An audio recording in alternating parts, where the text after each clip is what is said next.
A US government agency trying to get a US company to give more to foreign, here Japanese company, would be outrageous. I believe the FTC's agenda was to build an argument that even if there won't be foreclosure relating to Call of Duty, they might do a WRT other titles. And essentially what he's saying is they might make other titles exclusive, have exclusive content and other stuff like that. But at the end of the day, the judge just didn't care about other games because they were not in contention here. So the FTC did not want Phil Spencer to answer the question about other titles, basically Diablo, which was the one mentioned, with a yes. It was a rhetorical question after all, the expected answer being no. But in order to get there, the FTC acted as if it was advancing Sony's interests. And like I said, they played really, really damn dirty towards the end of the trial, well, the hearing. The FTC then continued, and as he's Florian saying here, wasting time. And again, Judge Corley was noted and seen again at 2:42 p.m. considering the case was supposed to, the hearing was supposed to end at 3 p.m. approving another pro-hack vice admission of attorney to proceedings motion, while the FTC was quizzical because it was just getting boring. The FTC lawyer was just going round in circles, getting more aggressive, more hostile. He was very, very hostile towards the end. He was really trying to get under Phil Spencer's skin, really trying to get him to trip up, really trying to get him to commit to something that either A, wasn't in their best interest, or B, incriminate them. But the way he went about it was just really, really unprofessional. The FTC lawyer Wayne Garten has just insulted human intelligence, the most stupid question I have ever heard a lawyer ask in an antitrust case. This FTC case is an embarrassment for the agency and for the entire United States government. A disgrace. Let me explain. After Phil Spencer confirmed that exclusive deals with third-party publishers are more expensive for Xbox due to market share compensating publishers for skipping a platform, Wayne Garten suggested it was contradictory to them paying $70 billion for Activision. How can it be? How can you complain about money and cost when you're spending $70 billion? So Phil Spencer at that point gave him a maths lesson in Business 101. Phil Spencer then explained why that didn't make sense. If they pay for an exclusive third-party deal, it's just an expense to get an exclusive. But if they buy a company, they get assets. And what they were saying was, we're not paying $70 billion and it's just going away. For $70 billion, we're getting maybe $100 billion in assets back. So we're not actually spending that money. We're getting that, though we're losing that liquid money, we are getting the assets back in return, which basically, as far as the business is concerned, they've made more money in return. And Phil Spencer went on to say, if the board saw that the return on investment was either the same at $70 billion or less, they would not have moved forward to purchase Activision. But the board have seen that there's a good profit margin here by buying Activision for $70 billion, that they can make more money just through the assets. So it was really bad. And the FTC at that point really didn't have a response to that after he got schooled in economics. Because he clearly came with this question thinking, well, if you can pay $70 billion, why can't you pay like a couple of million to get an exclusive? And then Phil Spencer literally made him look stupid. It was hilarious. And as Florian says, sorry FTC, you are embarrassing yourself with total economic nonsense.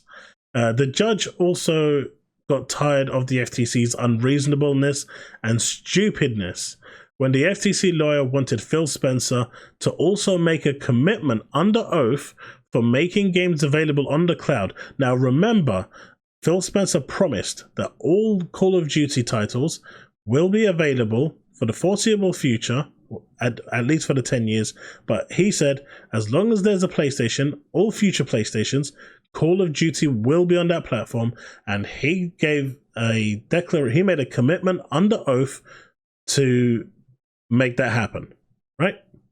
Now the FTC turned that round and said, well, can you make that same commitment by saying you're going to put those games onto the PlayStation Cloud? It was at that point Judge Corley cut it off by saying she doesn't need that.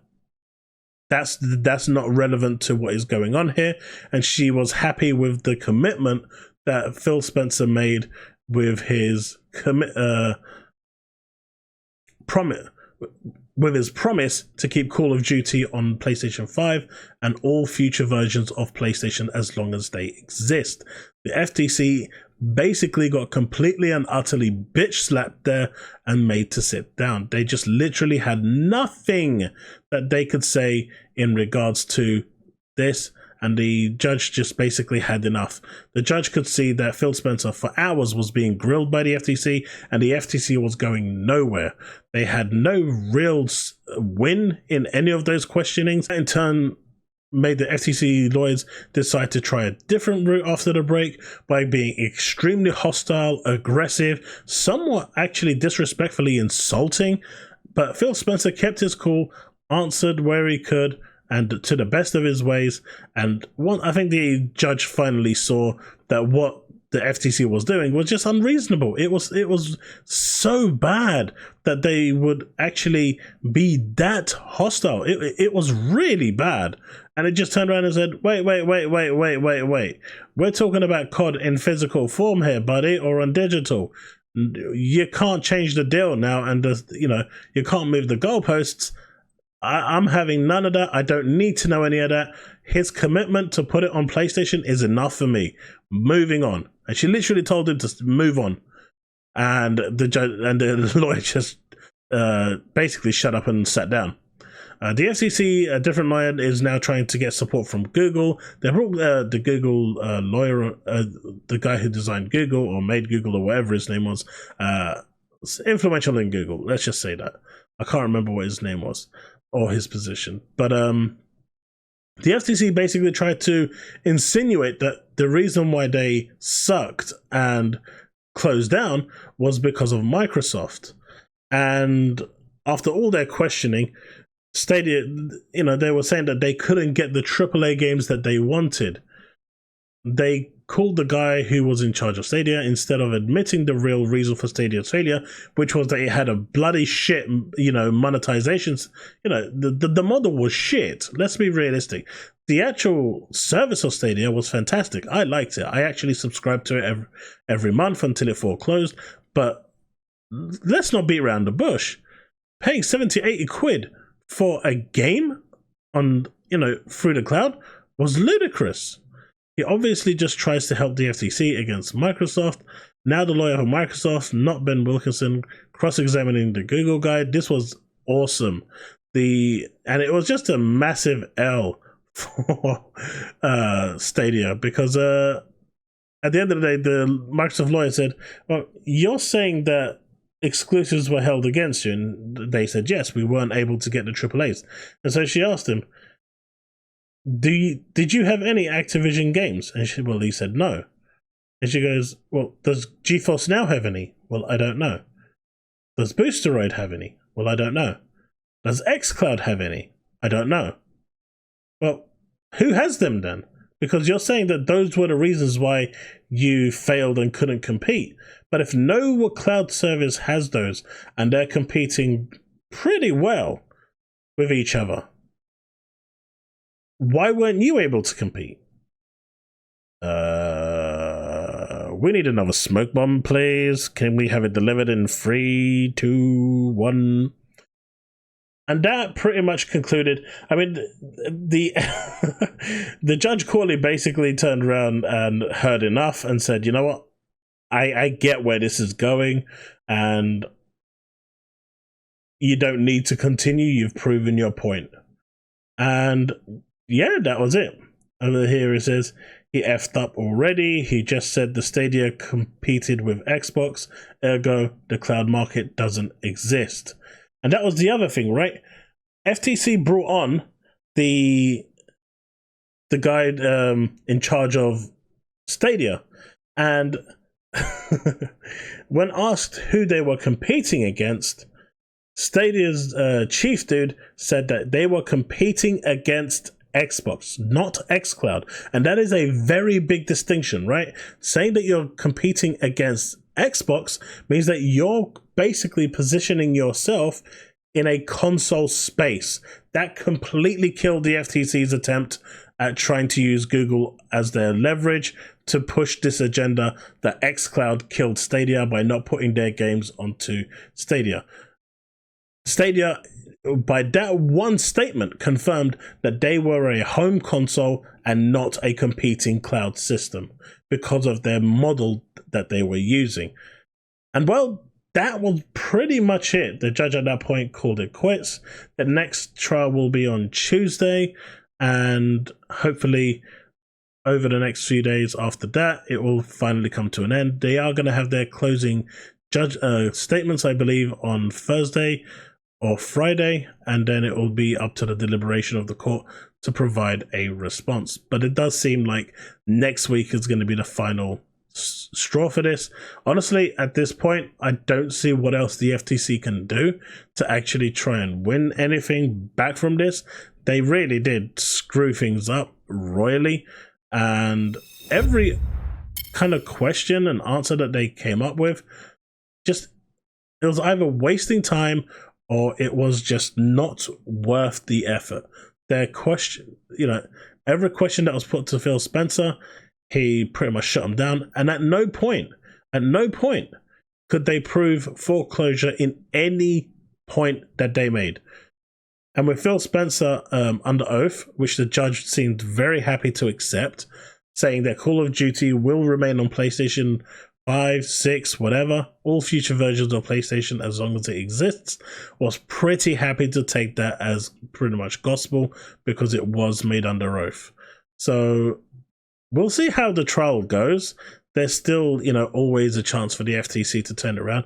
But at this point, it does seem like the FTC really doesn't care about this whole gaming side of business. They just don't care.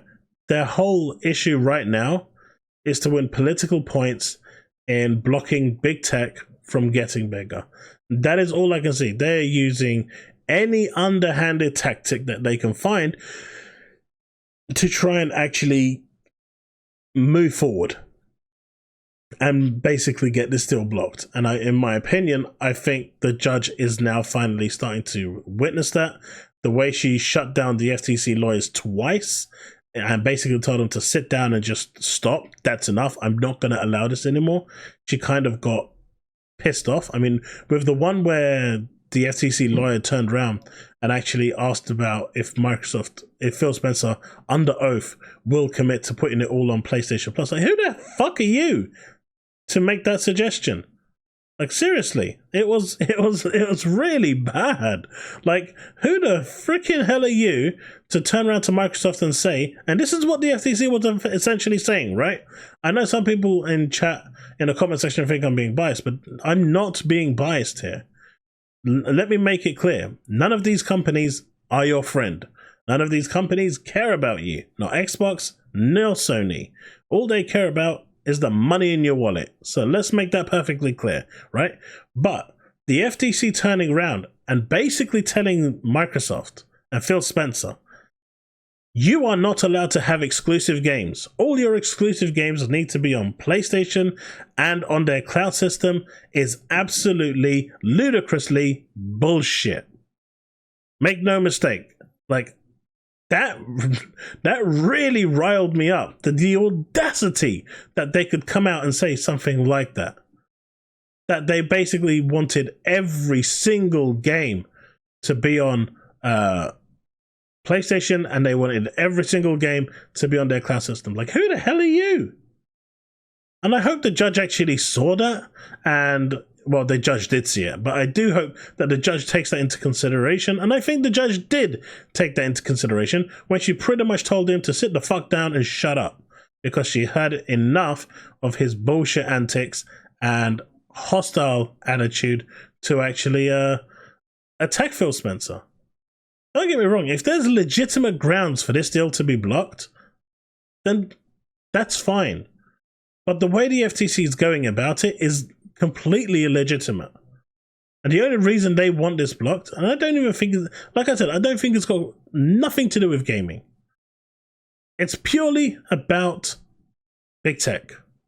And they just want that political win in Congress so they can say, we did it. But at the end of the day, they are losing this at the moment. They are pretty much on the back foot. And unless a miracle happens over the next week, I just cannot see the FTC winning this. It was such an embarrassment today on just how bad they performed, how bad they treated their witness on stand, and how hostile and disrespectful they were.